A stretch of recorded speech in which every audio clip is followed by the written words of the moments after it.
ಪ್ರಿಯ ನಿರೀಕ್ಷಕರೇ ನಮಸ್ಕಾರ. ಬೀರ್ಬಲ್ನ ವಿಶೇಷ ಕಾರ್ಯಕ್ರಮಕ್ಕೆ ಆತ್ಮೀಯವಾದ ಸ್ವಾಗತ. ಕೇವಲ ಒಂದೇ ವಿಡಿಯೋ. ವೀಕ್ಷಕರೇ, ಧರ್ಮಸ್ಥಳದಲ್ಲಿ ಈಗ ನಡೀತಾ ಇರುವಂತಹ ಬೆಳವಣಿಗೆಗಳ ಬಗ್ಗೆ ನಾವು ಇದುವರೆಗೂ ಕೂಡ ಮಾತಾಡಿರಲಿಲ್ಲ. ಆದರೆ ಒಂದು ದಿನದ ಹಿಂದೆ ಒಂದು ವಿಡಿಯೋವನ್ನು ಮಾಡಿದ್ವಿ. ಧರ್ಮಸ್ಥಳದ ಕೇಸಿಗೂ ತಮಿಳುನಾಡಿನ ಓರ್ವ ಸಂಸದನಿಗೂ ಲಿಂಕ್ ಇರೋ ಬಗ್ಗೆ ಅನುಮಾನ ಮೂಡ್ತಾ ಇದೆ ಅನ್ನೋದಾಗಿ ಆ ವಿಡಿಯೋದಲ್ಲಿ ಹೇಳಿದ್ವಿ. ಆ ವಿಡಿಯೋ ಮಾಡಿದಾಗ ಎಕ್ಸ್ಪೆಕ್ಟ್ ಮಾಡ್ದಂಗೆ ಕಮೆಂಟ್ಗಳು ಬಂದಿದ್ವು. ಪೇಮೆಂಟ್ ಸಕ್ಸಸ್ಫುಲ್, ಇವರಿಗೂ ದುಡ್ಡು ಬಂದಿದೆ, ಸೂಟ್ ಕೇಸ್ ಹೋಗಿದೆ, ಹೀಗೆ ತುಂಬ ಕಮೆಂಟ್ಗಳು ಬಂದಿದ್ದಾವೆ. ಸೊ ಈಗ ಧರ್ಮಸ್ಥಳ ಕೇಸು ಮತ್ತು ಹಣ, ಇದರ ಬಗ್ಗೆ ಒಂದಷ್ಟು ಮಾತಾಡೋಣ ಅಂತ ಬಂದಿದ್ದೀನಿ. ವೀಕ್ಷಕರೇ, ನೀವು ಕೇಳೋದ್ರಲ್ಲಿ ಹೇಳೋದ್ರಲ್ಲಿ ಖಂಡಿತ ತಪ್ಪಿಲ್ಲ. ಈ ಕೇಸ್ನಲ್ಲಿ ಹಣದ ಹೊಳೆಯೇ ಹರಿದಿರೋ ಸಾಧ್ಯತೆ ತುಂಬ ಇದೆ. ಆ್ಯಂಡ್ ಅದು ಒಂದು ಕಡೆಯಿಂದ ಅಂತೂ ಖಂಡಿತ ಅಲ್ಲ, ಎರಡೂ ಕಡೆಯಿಂದ ಆಗಿದೆ.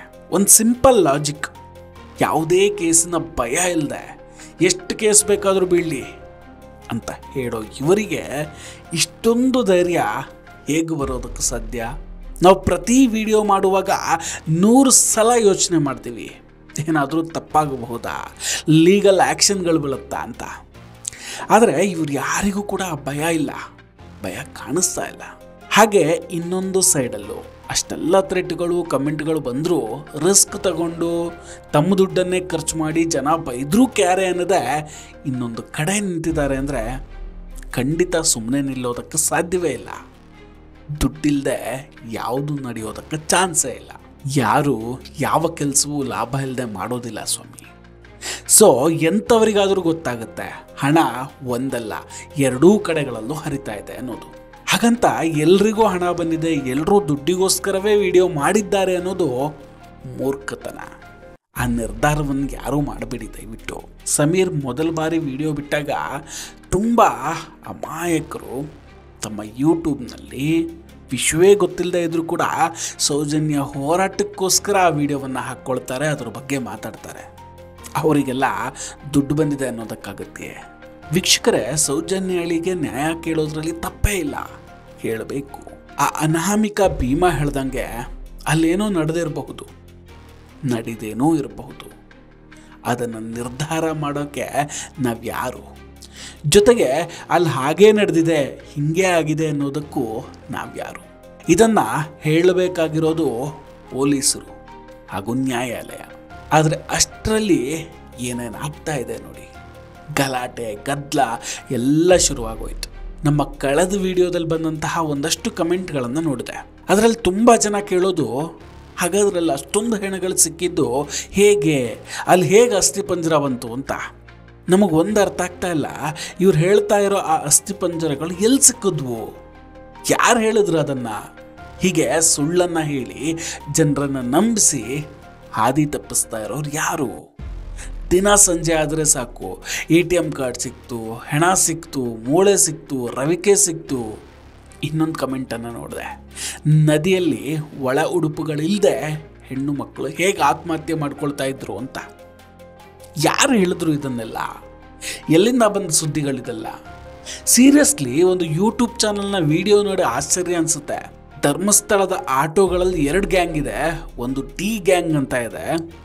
ಅದರಲ್ಲವರು ಹೆಣ್ಣು ಮಕ್ಕಳನ್ನು ಆಟೋದಲ್ಲಿ ಕರ್ಕೊಂಡು ಹೋಗಿ ಅತ್ಯಾಚಾರ ಮಾಡಿ ಕೊಲೆ ಮಾಡ್ತಾರೆ ಅಂತ. ಹೆಣ್ಣು ಮಕ್ಕಳ ಒಂದು ಕಿಡ್ನಾಪ್ ಮಾಡುವಂಥ, ಅವರನ್ನು ಅಪಹರಿಸುವಂಥ ಒಂದು ಗ್ಯಾಂಗ್ ಅಂತ. ಯಾರೋ ಒಬ್ಬ ಬಂದು ನಿಮ್ಮ ಊರಿನಲ್ಲೇ ನಿಂತು ನಿಮ್ಮ ಊರಿನವರು ಅತ್ಯಾಚಾರಿ ಅಂತ ಹೇಳ್ತಾ ಇದ್ರೆ ಯಾರು ತಡ್ಕೊಳ್ತಾರೆ ಸ್ವಾಮಿ? ಸತ್ಯ ಬಯಲಾಗೋದು ಹೀಗೆ ಸುಳ್ಳುಗಳನ್ನು ಹಬ್ಬಿಸೋದ್ರಿಂದಲ್ಲ, ತಾಳ್ಮೆಯಿಂದ ಇದ್ದು ತನಿಖೆ ಆಗೋವರೆಗೂ ಕಾಯ್ಬಹುದಲ್ವೇ? ಆದರೆ ಇಲ್ಲಿ ಯಾರಲ್ಲೂ ಆ ತಾಳ್ಮೆ ಕಾಣಿಸ್ತಾನೇ ಇಲ್ಲ.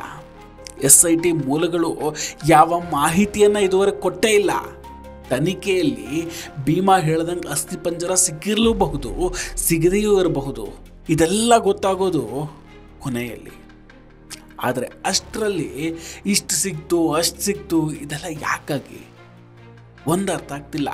ಬೇರೆ ಯಾವುದೇ ಕೇಸ್ ಮೇಲೆಯೂ ಇಲ್ಲದ ಇಂಟ್ರೆಸ್ಟ್ ಇವರಿಗೆ ಈ ಕೇಸ್ ಮೇಲೆ ಯಾಕೆ?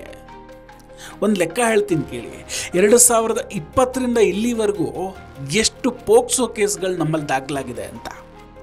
2020ರಲ್ಲಿ 2165, 21ರಲ್ಲಿ 2884, 2022ರಲ್ಲಿ 3209, 2023 3898, 2024 ಹೈಯೆಸ್ಟ್ ಆಗಿದೆ 4019. ಈ ವರ್ಷದ ಅಂದರೆ 2025ರಲ್ಲಿ ಫೆಬ್ರವರಿ ಒಳಗೆ 594 ಕೇಸ್ಗಳು ದಾಖಲಾಗಿದೆ. ಇಷ್ಟೆಲ್ಲ ಕೇಸ್ಗಳಿದ್ರೂ ಇದೊಂದು ಕೇಸ್ ಮೇಲೆ ಅಷ್ಟೊಂದು ಕಾಳಜಿ ಯಾಕೆ? ಪದೇ ಪದೇ ಈ ಕೇಸ್ ಮುನ್ನೆಲೆಗೆ ಬಂದಾಗ ಎರಡೂ ಕಡೆಯಿಂದ ಎಷ್ಟು ಹಣ ಖರ್ಚಾಗಬಹುದು ಯೋಚನೆ ಮಾಡಿ. ಹಾಗೆ ಕೆಲವೊಂದು ಸಲ ದುಡ್ಡಿದ್ರೇನೆ ಎಲ್ಲ ಸಾಕ್ಷಿಗಳನ್ನು ಮುಚ್ಚಾಕಬಹುದು ಅನ್ನೋದು ಕೂಡ ಮೂರ್ಖತನ. ಪ್ರಜ್ವಲ್ ರೇವಣ್ಣ ಕೇಸು ಏನಾಯ್ತು ಸ್ವಾಮಿ? ರೇವಣ್ಣ ಅವರಿಗೆ ದುಡ್ಡೇನಾದರೂ ಕಡಿಮೆ ಇತ್ತಾ? ಅಷ್ಟೊಂದು ಕೋಟಿ ಹಣ ಇತ್ತು. ಕುಮಾರಸ್ವಾಮಿ ಅವರು ಕೇಂದ್ರ ಸರ್ಕಾರದ ಮಂತ್ರಿಯೂ ಆಗಿದ್ದಾರೆ. ದೇವೇಗೌಡರು ಮಾಜಿ ಪ್ರಧಾನಮಂತ್ರಿ. ಅವರಿಂದ ಆ ಹಣದಿಂದ ಅಧಿಕಾರ ಬಲದಿಂದ ಕೇಸನ್ನು ಖುಲಾಸೆ ಮಾಡೋಕ್ಕಾಗ್ತಾ ಇರಲಿಲ್ವೇ? ಇಂಟ್ರೆಸ್ಟಿಂಗ್ ಅನಿಸೋದು SDPI ಎಂಟ್ರಿ. SDPI ಸಂಘಟನೆ ಹಲ್ಲೆಗೊಳಗಾದ ಯೂಟ್ಯೂಬರ್ಗಳನ್ನು ನೋಡೋದಕ್ಕೆ ಬರ್ತಾರೆ. ಸೌಜನ್ಯ ತಾಯಿಯವರನ್ನು ಮಾತಾಡಿಸ್ತಾರೆ, ಅವ್ರ ಜೊತೆ ಇರ್ತಾರೆ, ಈ ಹೋರಾಟದಲ್ಲಿ ಪಾಲ್ಗೊಳ್ತಾರೆ. ಇದೇ SDPI ಬೇರೆ ಯಾವುದಾದ್ರೂ ಅತ್ಯಾಚಾರ ಅನ್ಯಾಯದ ಕೇಸ್ನಲ್ಲಿ ಇಷ್ಟೊಂದು ಕಾಳಜಿ ತೋರಿಸಿದ್ದನ್ನು ಕಂಡಿದ್ದೀರಾ? ದಕ್ಷಿಣ ಕನ್ನಡದ ಉಸ್ತುವಾರಿ ಸಚಿವರಾದ ದಿನೇಶ್ ಗುಂಡೂರಾವ್ ಅವರೇ ಒಂದು ಕಡೆ ಹೇಳ್ತಾರೆ, ಎಡಪಂಥೀಯರ ಒತ್ತಡ ಇತ್ತು ಸರ್ಕಾರದ ಮೇಲೆ, ಹೀಗಾಗಿ SIT ಕೊಟ್ವಿ ಅಂತ. ಸರ್ಕಾರ ಇದೇ ಒತ್ತಡದಲ್ಲಿ ಒಂದಷ್ಟು ತಪ್ಪುಗಳನ್ನು ಕೂಡ ಮಾಡ್ದಂಗಿದೆ. ದಕ್ಷಿಣ ಕನ್ನಡದ SP ಅರುಣ್ ಕುಮಾರ್ ಸರಿಯಾದ ರೀತಿಯಲ್ಲೇ ತನಿಖೆ ನಡೆಸ್ತಾ ಇದ್ರು. ಮೊದಲು ಆ ಅನಾಮಿಕ ಭೀಮನನ್ನು ಇನ್ವೆಸ್ಟಿಗೇಷನ್ ಮಾಡಬೇಕಿತ್ತು.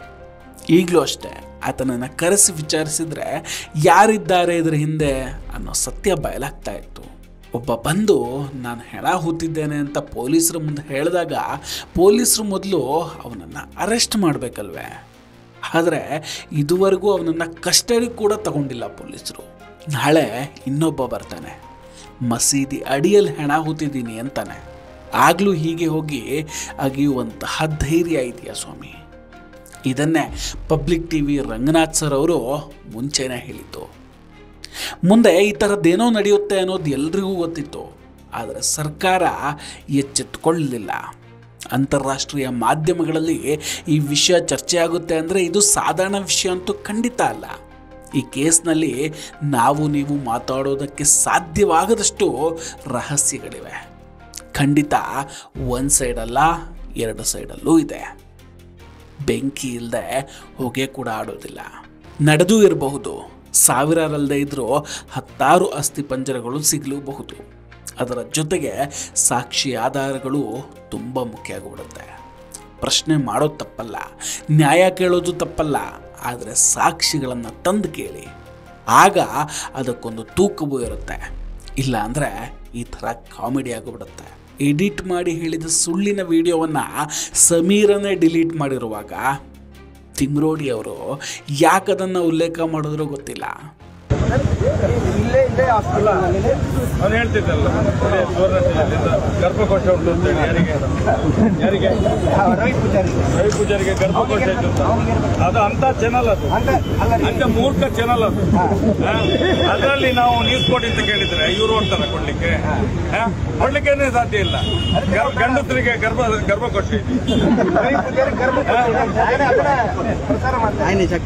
ಜನ ತುಂಬ ಬೇಗ ಮೆರೆಸ್ತಾರೆ, ಹಾಗೆ ಒಂದ್ಸಲ ಕೆಳಗೆ ದುಬುಕ್ಕಂತ ಬೀಳಿಸ್ಬಿಡ್ತಾರೆ. ಇದೊಂದು ಮಾತು ನೆನಪಿರಲಿ. ವೀಕ್ಷಕರೇ, ಇದೆಲ್ಲದರ ಬಗ್ಗೆ ನಿಮ್ಮ ಅಭಿಪ್ರಾಯ ಏನು? ದಯವಿಟ್ಟು ಕಮೆಂಟ್ ಮಾಡಿ ತಿಳಿಸಿ. ವಿಡಿಯೋ ಇಷ್ಟ ಆಗಿದ್ದರೆ ಲೈಕ್ ಮಾಡಿ ಹಾಗೂ ಶೇರ್ ಮಾಡಿ. ಇನ್ನೂ ಕೂಡ ನಮ್ಮ ಬೀರ್ಬಲ್ ಚಾನಲನ್ನು ಸಬ್ಸ್ಕ್ರೈಬ್ ಮಾಡಿಲ್ಲ ಅಂದರೆ ದಯವಿಟ್ಟು ಸಬ್ಸ್ಕ್ರೈಬ್ ಮಾಡಿ ಹಾಗೂ ಬೆಲ್ ಐಕಾನನ್ನು ಕ್ಲಿಕ್ ಮಾಡಿ. ನಮಸ್ಕಾರ, ಟೇಕ್ ಕೇರ್ ಆ್ಯಂಡ್ ಬಾಯ್ ಬಾಯ್. ಮತ್ತೆ ಭೇಟಿಯಾಗೋಣ. ಜೈ ಹಿಂದ್.